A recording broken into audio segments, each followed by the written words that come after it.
Boo! Hello everyone and welcome to episode 10 of our Let's Play series. How are you doing? How's life? Can you guess which project are we going to work on today? Take a guess. Yes, very observant of you. I congratulate you on having functioning eyes which are hopefully as beautiful as mine. Right? No. Anyway, I did manage to drain all the water which took me ages and I was like, I don't even care about prismarine. But in any case, that part is done and now we have to focus on removing all the sand and that stupid little structure that you see under there. It's actually not little, it's huge. This is why I brought a beacon. So let me do all of that, then I'll bring you back.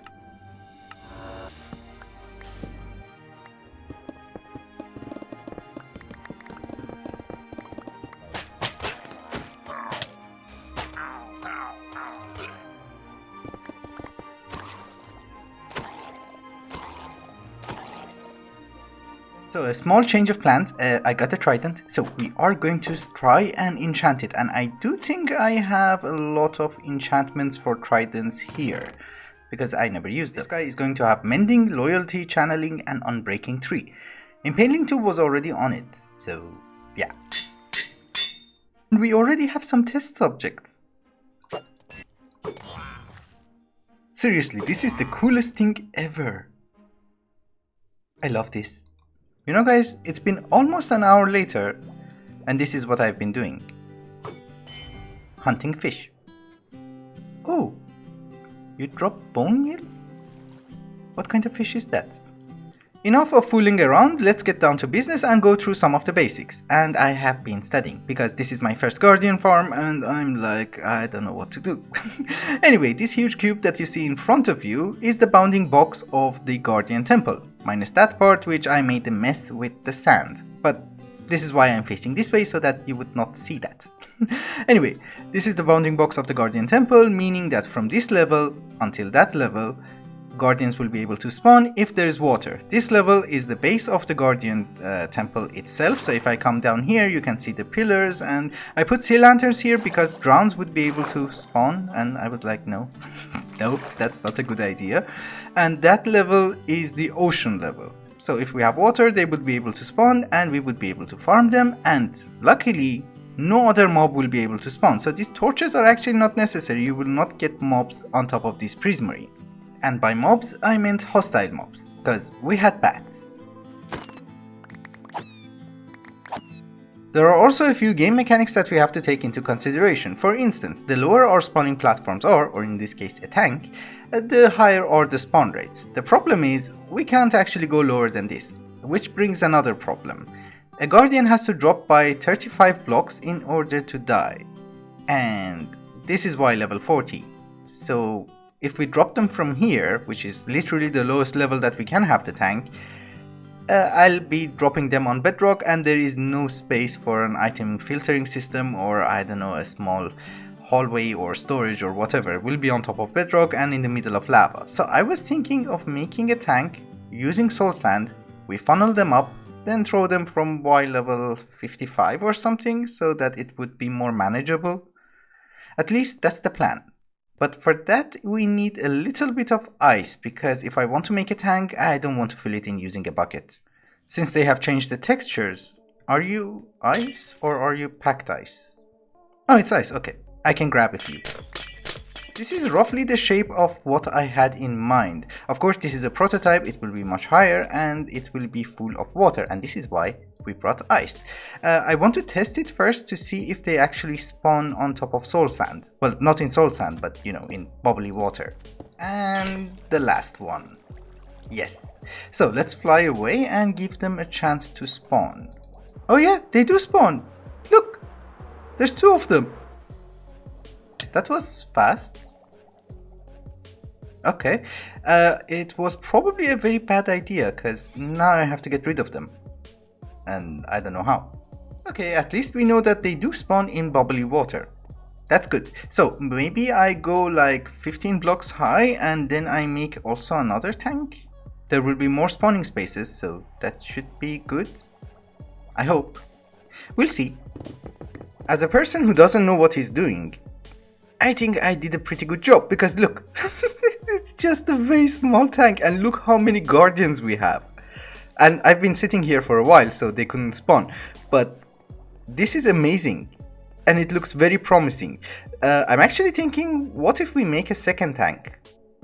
It's not a bad idea, or maybe I'm just being greedy. But in any case, I do have water flows up there and I can't get up there. How do we do this? Yes, I finally made it up here. That is my greatest achievement of the day.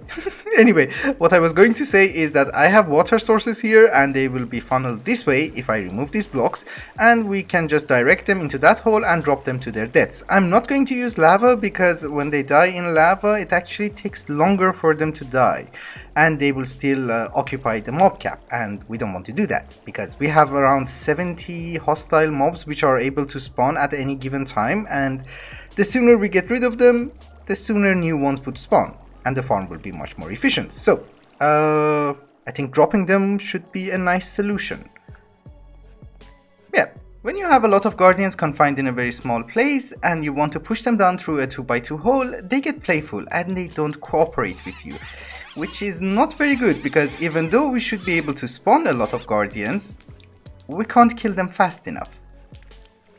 Like this one.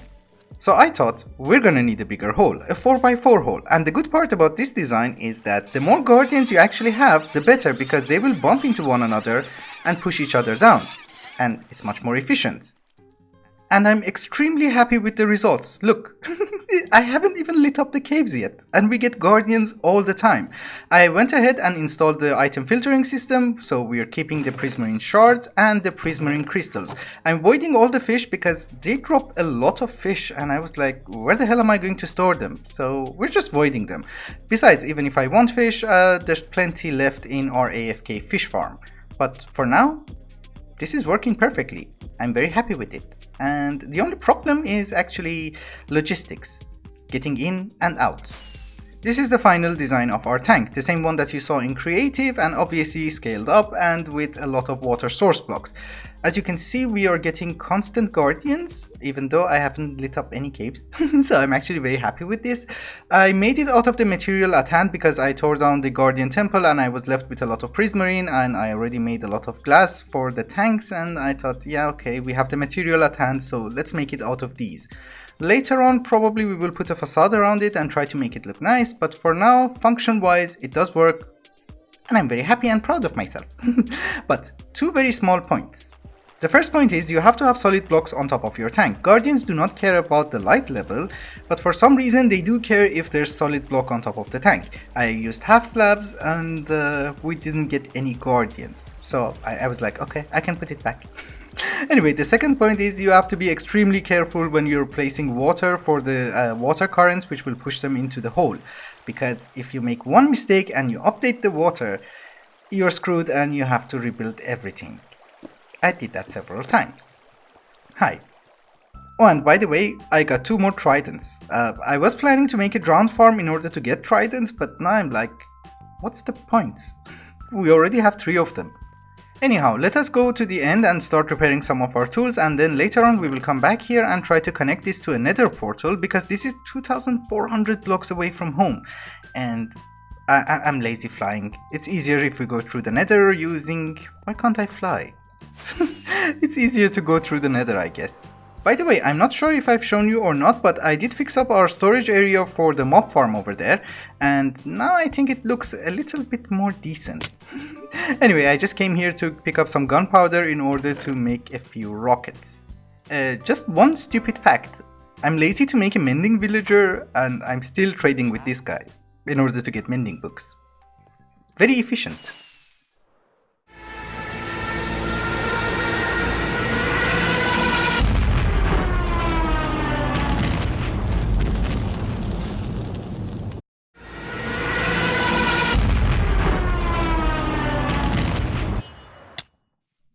Well, that went well. No more dive bombing. That was the last time. You know guys, the only reason that I made the Guardian farm was not to use it as an XP farm or a place to repair my tools, even though it would have made sense because the XP orbs dropped by Guardians are 3 times more valuable than the XP orbs dropped by, let's say, Endermen, so it's easier to repair and gain XP. But there are better ways to gain experience and to repair our tools using furnaces, which we will do in future episodes. The main reason that I built the farm was this, the Dark Prismarine, because I think it's the most beautiful block in the game. And also sea lanterns, because they also look nice and I should probably sleep. I do have a bed. The problem is, for each block of Dark Prismarine, you're gonna need an ink sac. And I killed a lot of squids and I got 47 ink sacs, but that's only enough to make 47 of these, and we need thousands. So what I'm trying to say is that we're gonna need a squid farm. If we want to farm squids like any other mob farm in the game, we have to make sure that they spawn where we want them to and deny them spawnable places within a radius of 128 blocks. During the recent updates, I think it was 1.13, squids only spawn in rivers and in oceans. A squid farm in the ocean is just stupid because you have to remove so much water, so it does make sense to do it in a river. But that can't be any river, it should be a very small river which is far away from other rivers. So for instance, we do have a river next to our wheat farm and next to the sugarcane farm, but that's a huge river and it's not easy to drain all the water. And besides, I like that river. I want to make a bridge and I don't know, some structures and so on. So this is a better candidate because it's a small river and it's far away from other rivers. And we already should have some squids, right? Yeah, so this is a good river. I just have to remove all of this water from here and maybe some sections over there. Let's start grinding.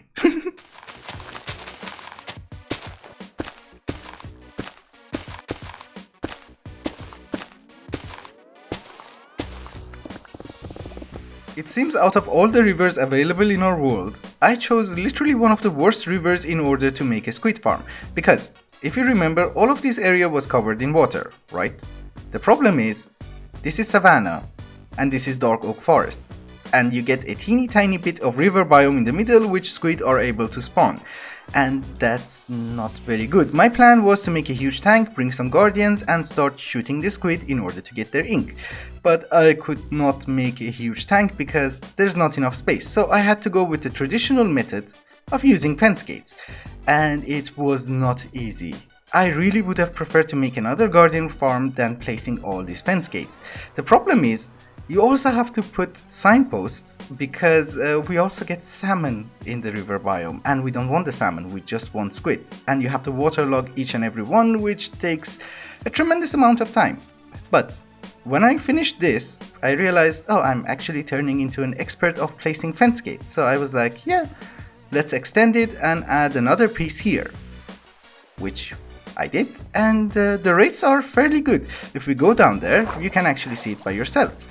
Look, it's awesome, right? I'm very happy. We just need to go down a few blocks so that they will die out of fall damage rather than suffocating. We are gentle people. A squid has 5 hearts, therefore it has 10 hit points, and if we want to kill it with fall damage, we have to drop it by 10 blocks.